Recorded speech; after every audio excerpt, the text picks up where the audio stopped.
Pero pag tinignan mo ulit sa pangalawang pagkakataon, doon pumapasok ang kasalanan.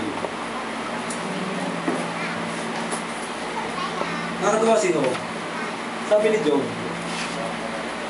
Job 31 verse 1, ako ay nangako sa aking sarili na di pagnanasaan ng sino mang babae. Masabi po sa ibang salin ay hindi titingin ng malaswa sa babae. Mga lalaki kaya po ba natin ito? Magandang hapon mo sa atin.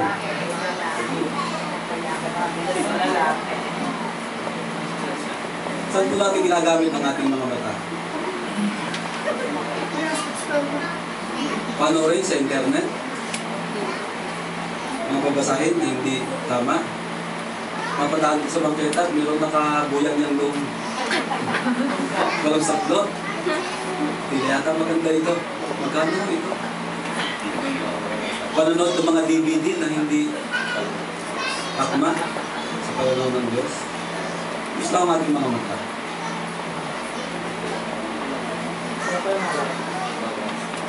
Ang matay dapat ng bantayan. Sabi ni John Piper, sabi niya, the first 2 points or 2 sins, lust of the flesh and lust of the eyes, refer to desires for what we don't have. Yung wala tayo. Pero yung pangatlo, yung pride of life, it means to trust in what we possess, consisting of, una, boasting about material possessions. Pangalawa, boasting about accomplishments. So, ito po ang ibig sabihin ng boastful, not just pride of life, but boastful pride of life. So, it is a reference to what we do have. The pride of life is to trust in what we possess. It is to trust in our riches. It is to trust in our career. Mari sabihin natin, ang napakaganda ng ating trabaho. Alam mo yung aking asawang yan, ako, yung inasweldo ng 1,000 men. Napakalaki na sweldo niyan. Yung bahay na yan, amin yan, talagang yun eh. May pagmamalaki yung anak mo ito, talagang kahit saan mo dalang school, laging top 1. Yung bang ipinagmamalaki na mayroon ka, yung pong lust of the flesh, lust of the eyes, yun yung wala ka, na gusto mo makuha.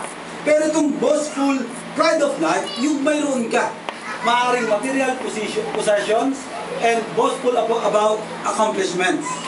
Maaaring yung mga bagay, kahit nga minsan, mayayabang tayo, kahit yung ibang tao, hindi mo naman kilala, yung pinag-ayabang natin. Yung laging gusto natin bangka sa pulong, sa usapan, hindi, wala ka sa lolo ko. Wala ka sa lolo ko, yun si ano, nako, talaga namang nahiga na sa pera. Yung pag hindi naman kanya, pero pinag-ayabang mo, how much mo? Kung atin, di ba? Pero sabi ng salita ng Panginoon, mga kapatid, kasama po ito na lust of the flesh, lust of the eyes, boastful pride of life. He says, in the boastful pride of life, it is not from the Father, but it is from the world. Yung pong world dito, yung pride, it tells about alazonia. Alazonia, it means thinking of oneself to be what he is not. Iniisip mo na ikaw yon, pero hindi naman ikaw yon. So yun po ang ibig sabihin ng salitang pride. When a person begins to get into a mindset of something that he is not, he becomes a braggart. He boasts to others about himself. It is not just pride, it's the loudmouth boaster. Loudmouth. Dahil gusto mo ay talagang sinasabi. Gusto ko ng ating pagmamalaki. Tayo po pinagmamalaki kahit maliit. Nag-iwang-iwang. Accomplishment and material possessions. Alam niyo mga kapatid, sa verse 14 na ating pinag-aralan last time, sabi ng verse 14, and young Christians overcome the evil one.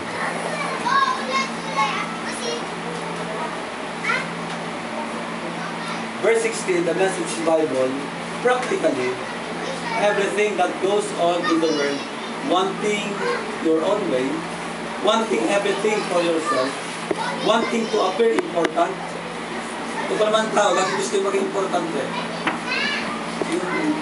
Lagi gusto yung masasabihan ng, yung pag may ginawa, naghahanap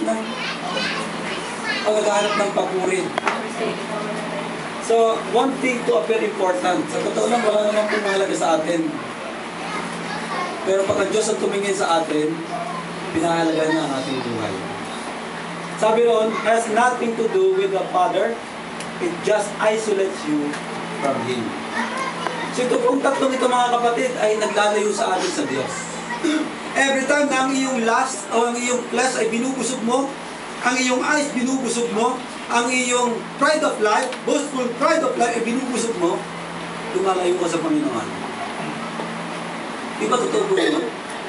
Pag nagiging mayabang ka, pag yung mata mo kung saan mo tinitingin, pag yung laman mo lagi mo sinasatisfy, ang tendency, lumayo ka sa Panginoon. Mga kapatid, kay Kristo, mahalaga kung malaman natin kung paano makikilala ang bawal na pag-ibig. Kumusta po ang ating buhay bilang mga mananampalataya? Tayo po ba ay kilala po ba natin ang ating minamahal? O paano natin ipinakikita ang ating pagmamahal? Ano ang pinagbubuhusan natin ng pansin sa ating buhay?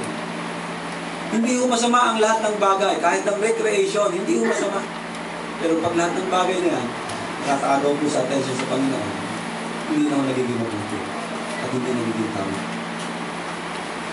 Ano ang bawal ng pag-ibig? Paano makikilala ang bawal ng pag-ibig? Pangatlo, anong hahantungan? Saan nahahantong ang bawal na pag-ibig? Ika nga saan nahahantong ang tagpong ito? Diba lahat po ng bawal na pag-ibig sa nauuwi? Saan no? Diba laging sa hiwalayan na nauuwi sa problema? Actually, mas masarap pa ho ito. Ang sabi na salita ng Panginoon, the world and its desires pass away, but the man who does the will of God lives forever. The world and its desires pass away. The world passes away and the lust thereof. Yung pong tense of the verb there is present tense. He's saying the world is right now in the process of passing away. This world is on the way out. So ngayon pa lang sisimula na hong malagas, mawala ang daigdig na ito. Pero hindi natin alam kung kailan, pero sabi nga po nung tense na ginamit dito, ito ay present tense. And John is saying, none of the things of this old world can give you permanent satisfaction. Hindi tayo maaaring bigyan ng permanent satisfaction. There can be no permanent satisfaction from anything in the world. It is all temporal. Mga kapatid, the pleasures of this world are temporary pleasures. Christ is the same forever and ever. Well, John reminds us that the world and its lust are passing away. Ito lang po ang ibig sabihin yan. Ano ang hahantungan ng bawal ng pag-ibig? Una, dapat alam mo natin sino ang ating pinagbubuhusan ng pagmamahal. Na-define nyo po ba sa inyong sarili? Nakita nyo kung sino? Okay, kung daigdig po o sanlibutan ang ating pinagtutuunan ng pansin, ito may parang ganito. Kung ito ang daigdig, at ang iyong sarili iniatat mo, isinama mo sa daigdig, sinasabi po na salita ng Panginoon, na habang ito ay umuusad, naluluma, nawawala, kasama-sama kang nawawala. Yun po ang ibig sabihin ng salitang ito dito sa verse 17. The world and its desires pass away. Yung ating pagnanasa ng laman, yung ating pagnanasa ng mata, yung ating pride of life, lahat ng ito ay malilipol at mawawala. Kung ito po yung mangyayari mga kapatid, bakit ito ang pinagbubuhusan natin ng pansin o maraming pagkakataon sa ating buhay na itong pinagtutuunan natin ng pansin?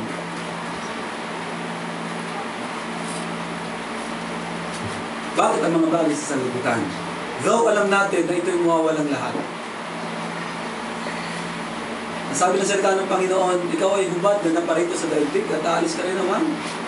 Hubad.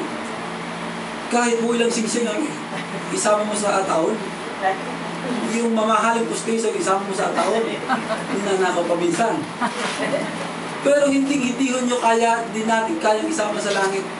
Kahit po yung napakaraming titulo ng lupa. Kahit po yung ating mga accomplishments, certificates, medals, and everything that we have, hindi natin kayang galing sa langit. Pero bakit po mga kapatid? Kung saan ito mawawala, ito pinagpupusan natin ng pansin. Hindi ko po siya sabing masama ang mag-aral, masama ang magpakabuti at magpakagaling sa buhay. Pero kung ang ating pong focus ay para maging mayabang, para sa ating pansariling kagustuhan, lahat po ng ito ay walang kabuluhan sa Panginoon Panginoon. Don't anchor yourself to things that are passing away. Diba kung alam mo naman ang isang jeep ay papunta sa bangin, sasakay ka pa ba? Napakalakas ang loob mo. Pero usually, kung matino ang isip ko at alam mo na walang preno, sakay ka. Walang preno, hindi ka sasakay. Ganun din po mga kapatid, ang sinasabi ng salita ng Panginoon. So never give our hearts to this world. Never give our hearts to this world.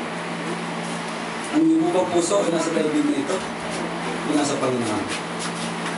Again mga kapatid, sabi ng talata, do not love the world or anything in the world. If anyone loves the world, the love of the Father is not in him. For everything in the world, the cravings of sinful man, the lust of his eyes, the boasting of what he has and has, comes not from the Father, but from the world. The world and its desires pass away, but the man who does the will of God lives forever. Sa aklat po ng Philippians, kung babasahin po ninyo at pupuksan ang inyong mga salita ng Diyos, aklat po ng Philippians, chapter 3,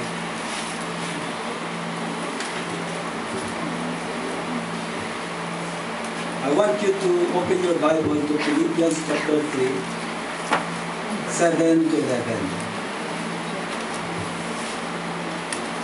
The Bible says, Philippians chapter 3, 7 to 11. Hindi po ba kayo? Verse 7. But whatever was to my profit, I will not consider loss, or I now consider loss for the sake of Christ. What is more, I consider everything a loss compared to the surpassing greatness of knowing Christ Jesus my Lord, for whose sake I have lost all things. I consider them rubbish, and that I may gain Christ, and be found in him, not having a righteousness of my own that comes from the law, but that which is through faith in Christ, the righteousness that comes from God and is by faith. I want to know Christ and the power of his resurrection and the fellowship of sharing in his sufferings, becoming like him in his death, and so somehow to attain to the resurrection from the dead. Mga kapatid, ang sabi ng salita ng Panginoon, sabi ni Pablo, pinapalagay ko ang lahat ng aking nakamtan ng isang basura, isang walang kwentang bagay. Ang higit na aking pinag-uupulan ng pansin at makilala si Kristo sa aking buhay. I want to know Christ and the power of his resurrection. Mga kapatid, sino po ang pinagtutuunan natin ng pag-ibig natin, ng ating pansin sa ating buhay? Is it the Word or the Lord? Tatlong tanong na susuri sa bawal na pag-ibig. Nasuri na po ba ninyo? Kung ano ang bawal na pag-ibig? Kung paano makikilala ang bawal na pag-ibig?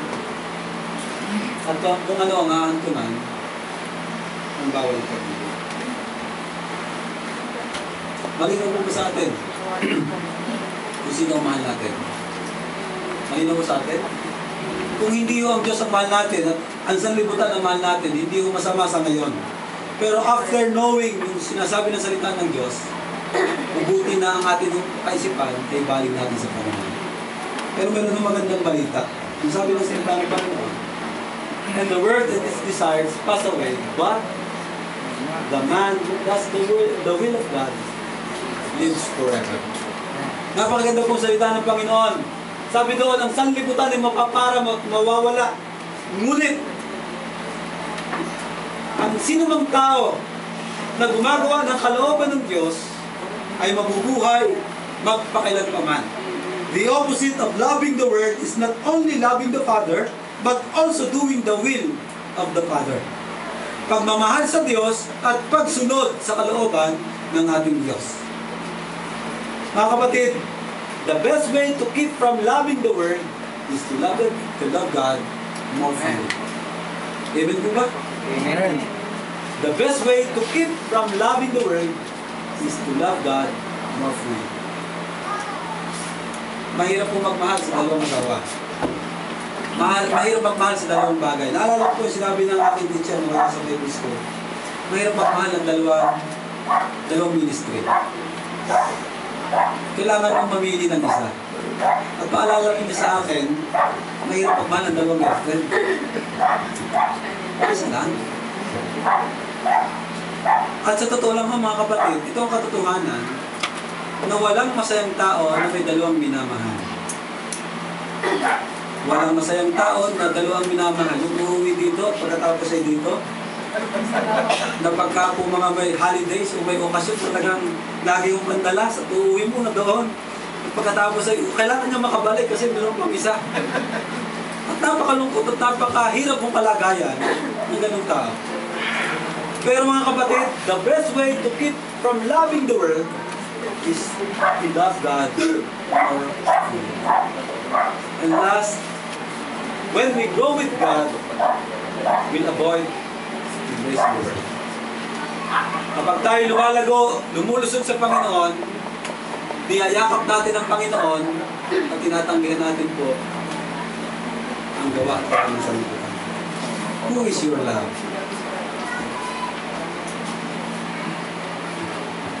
I hope sa ating pong tinalakay ngayong umaga tungkol sa bawal ng pag-ibig. Kung bawal po ang ating pag-ibig, pwede po itama. Hindi pa huli ang lahat. Ang Panginoon po ay Panginoon na nagbibigay ng laging ng pangalawang pagkakataon. After po nating malaman, sino ba ang aking mahal? Sino ang pinagtutukulan ko ng aking pagmamahal? Yung mga bagay sa sanlibutan? Yung bang may bago ka ng cellphone, pagkatapos ay nakakita ka ng cellphone na mas maganda? Parang pangit na to. Ito na naman. So, cravings. Yung pag may bago si kapitbahay, lagi gusto mo, may bago ka rin. Pagka may nagawa yung maganda, gusto mo, meron ka rin yung pagmamalaki sa iyong buhay. Mga kapatid, pagka po ganito ang ating kalagayan, maliho ang ating pagmamahal. Ano ang pagmamahal? Ano ang bawal ng pagmamahal? Ano makikilala ang pagmamahal? Bawal ng pagmamahal? At ano nga ito ng bawal ng pagmamahal? And praise God, kayo at ako, I believe, tama ang ating pagmamahal. Amen po ba? Amen. Parang 17 lang yun. Amen. Ako niniwala na tama ang ating pinagkukulan ng pagmamahal. Amen po ba? Amen. Panginoon, nagpapasalamat po kami sa inyo. Mahal niyo po kami.